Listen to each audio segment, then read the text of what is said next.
శ్రీ మహాగణాధిపతయే నమః, శ్రీమాత్రే నమః. మాచిరాజ్ భక్తి ప్రేక్షకులందరికీ నమస్కారం. ఈనాటి దినఫలం కార్యక్రమంలో ముందుగా నేటి పంచాంగ వివరాలు పరిశీలిద్దాం.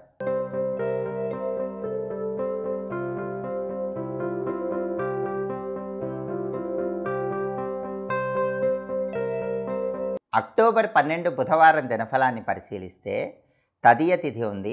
భరణి నక్షత్రం సాయంత్రం 5 గంటల 10 నిమిషాల వరకు ఉంది. ఆ తర్వాత కృత్తికా నక్షత్రం వచ్చింది. బుధవారం భరణి నక్షత్రంతో కలిసి వస్తే కాలయోగం ఉంటుంది. ఈ కాలయోగం అనేది అవమానములను కలిగింపజేస్తుంది. కాబట్టి 12 రాశుల వాళ్ళు ముఖ్యమైన ప్రయాణాలు చేస్తే ఆ ప్రయాణాల్లో అనుకోని అవమానాలు ఎదురయ్యే సూచనలు కనిపిస్తున్నాయి. అలాంటి అవమానాలు రాకుండా ఉండాలంటే 12 రాశుల వాళ్ళు ఒక ఆకుపచ్చ రంగు వస్త్రాన్ని తీసుకొని కొన్ని పెసలు ఉంచి మూట కట్టి ఆ మూట దగ్గర ఉంచుకొని ప్రయాణం చేయండి. మళ్ళీ ఇంటికి వచ్చాక ఆ మూట ఎవరు తొక్కని చోట వేయండి. ఇలా చేస్తే సాయంకాలం 5 గంటల 10 నిమిషాల వరకు కాలయోగం ఉన్నప్పటికీ ఎలాంటి అవమానాలు ఎదురుకావు, ప్రయాణాలు విజయవంతం అవుతాయి. సాయంకాలం 5 గంటల 10 నిమిషాల తర్వాత కృత్తికా నక్షత్రం వచ్చింది.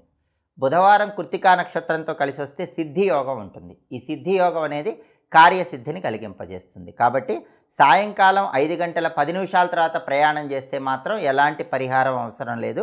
విశేషంగా సిద్ధి యోగం వల్ల కార్యసిద్ధి ఏర్పడుతుంది. అదేవిధంగా రాశిచక్రం చార్ట్లో గ్రహాల స్టేటస్ తీసుకుంటే బుధవారానికి అధిపతి అయిన బుధుడు సొంతింట్లో కన్యా రాశిలో ఉన్నాడు. కాబట్టి విద్యారంగం, ఉద్యోగ రంగం, వ్యాపార రంగం ఈ 3 రంగాల్లో ఉన్నవాళ్ళు ముఖ్యమైన నిర్ణయాలు తీసుకుంటే ఆ నిర్ణయాలు విజయవంతమైన ఫలితాలను ఇస్తాయి. విద్యా, ఉద్యోగ, వ్యాపార రంగాల వారికి ఈరోజు యోగదాయకమైన ఫలితాలు కనిపిస్తున్నాయి. అలాగే భరణి నక్షత్రానికి అధిపతి అయిన శుక్రుడు కన్యారాశిలో బుధుడింట్లో ఉన్నాడు. శుక్రుడికి బుధుడు మిత్రుడు కాబట్టి, శుక్రుడు మిత్రక్షేత్రంలో ఉన్నాడు కాబట్టి భార్యాభర్తల మధ్య గొడవలు సమసిపోతాయి. దంపతుల మధ్య అన్యోన్యత పెరుగుతుంది. కళారంగంలో ఉన్న వాళ్ళకి కొత్త అవకాశాలు లభిస్తాయి. అలాగే కృత్తికా నక్షత్రానికి అధిపతి అయిన రవి కన్యలో బుధుడింట్లో ఉన్నాడు. రవి మిత్రుడైన బుధుడింట్లో ఉన్నాడు కాబట్టి ప్రమోషన్ల పరంగా పై అధికారులతో ముఖ్యమైన చర్చలు చేస్తే అవన్నీ విజయవంతం అవుతాయి. రాజకీయ పరంగా కొత్త అధికారాల కోసం చేసే ప్రయత్నాలు అనుకూలిస్తాయి. అదేవిధంగా తండ్రి వైపు రావాల్సిన ఆస్తిపాస్తులు పొందటానికి చేసే ప్రయత్నాలు విశేషంగా అనుకూలిస్తాయి. నక్షత్ర బలాన్ని బట్టి కొన్ని పనులు చేసుకోవచ్చు. భరణి నక్షత్రం సాయంకాలం 5 గంటల 10 నిమిషాల వరకు ఉంది. ఈ భరణి నక్షత్రం ఉన్న సమయంలో వ్యవసాయదారులు పైరులకు క్రిమినాశన మందులు వేయటానికి అనుకూలం. కోర్టుపరమైన వ్యవహారాలకు అనుకూలం. అంజనం వేసి తప్పిపోయిన వాళ్ళని కనిపెట్టడానికి అనుకూలం. ఎదుటి వాళ్లకు మాయమాటలు చెప్పైనా సరే మన పని పూర్తి చేసుకోవటానికి చేసే ప్రయత్నాలన్నీ సాయంకాలం 5-10 లోపు భరణి నక్షత్రం ఉన్న టైంలో అద్భుతంగా పనిచేస్తాయి. అలాగే గణిత, జ్యోతిష విద్యలో నేర్చుకోవటానికి కూడా భరణి నక్షత్రం బాగా పనిచేస్తుంది. ఒక్కొక్కసారి చెడు చేసైనా విజయం సాధించాల్సి వస్తుంది. అలా చెడ్డ పనులు చేసైనా విజయం సాధించడానికి చేసే ప్రయత్నాలకు కూడా భరణి నక్షత్ర బలం బాగా పనిచేస్తుంది. సాయంకాలం 5-10 లోపు ఈ పనులన్నీ చేసుకోవచ్చు. సాయంకాలం 5 గంటల 10 నిమిషాలు దాటితే కృత్తికా నక్షత్రం వస్తుంది.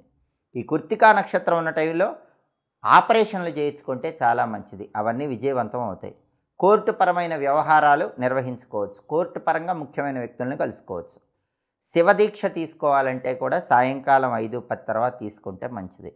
మౌనవ్రతం పాటించాలనుకున్న వాళ్ళు సాయంకాలం 5-10 తర్వాత ప్రారంభించి అర్ధరాత్రి వరకు మౌనవ్రతం పాటించిన విశేషమైన శుభ ఫలితాలు కలుగుతాయి.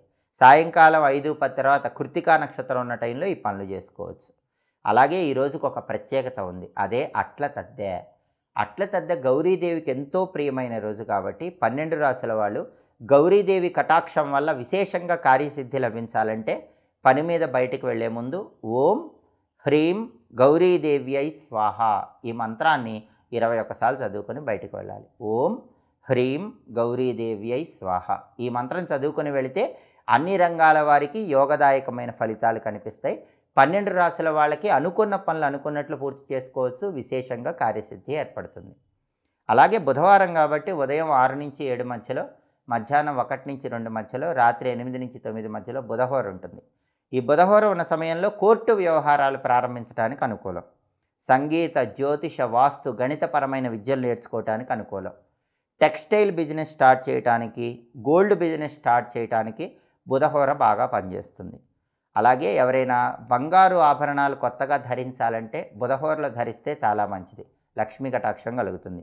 వ్యాపార పరంగా ముఖ్యమైన వ్యవహారాలు నిర్వహించడానికి కూడా బుధహోర అనుకూలిస్తుంది. మంత్ర విద్యలు గురువుల దగ్గర నేర్చుకోవటానికి కూడా బుధహోర విశేషంగా సహకరిస్తుంది. ఇవి ఈనాటి దినఫలం కార్యక్రమంలో ముఖ్యమైన అంశాలు. మళ్ళీ తదుపరి దినఫలం కార్యక్రమంలో తిరిగి కలుసుకుందాం. మా వీడియోస్ మీకు నచ్చినట్లయితే మా ఛానల్ని లైక్ చేయండి, కామెంట్ చేయండి. మా ఛానల్ వీడియోస్ 10 మంది మిత్రులకు షేర్ చేయండి. మా ఛానల్ని సబ్స్క్రైబ్ చేసుకోండి. పక్కనున్న బెల్ సింబల్ ఒకటి మాత్రం మర్చిపోకండి. సర్వే జనాః సుఖినో భవంతు. స్వస్తి.